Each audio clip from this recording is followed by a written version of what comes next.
அச்சன்கோவில் ஐயப்பன் சுவாமிக்கு அணிவிக்கப்படும் பல லட்சம் ரூபாய் மதிப்பிலான திரு ஆபரண பெட்டி தென்காசிக்கு பலத்த போலீஸ் பாதுகாப்புடன் கொண்டுவரப்பட்டது. இது தொடர்பான கூடுதல் விவரங்களோடு இணைகிறார் செய்தியாளர் செந்தில். விவரங்களை பதிவு செய்யலாம்.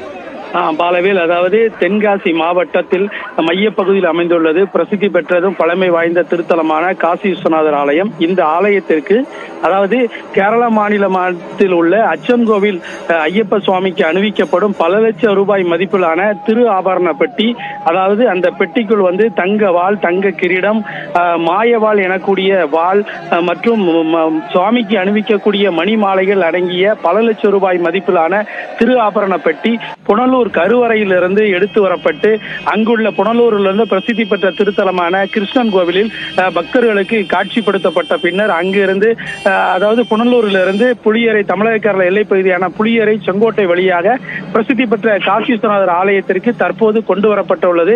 இந்த கொண்டு வரப்பட்ட திரு ஆபரண பெட்டிக்கு அதாவது கேரள மாநிலம் மற்றும் தமிழகத்திலிருந்து இரு மாநில போலீசார் பாதுகாப்புடன் தற்போது இந்த திருத்தலத்தின் வாயில் முன்பு இந்த திரு ஆபரண பெட்டி வரவேற்பதற்காக ஆயிரக்கணக்கான பக்தர்கள் தற்போது சுவாமி தரிசனம் செய்து வருகின்றனர்.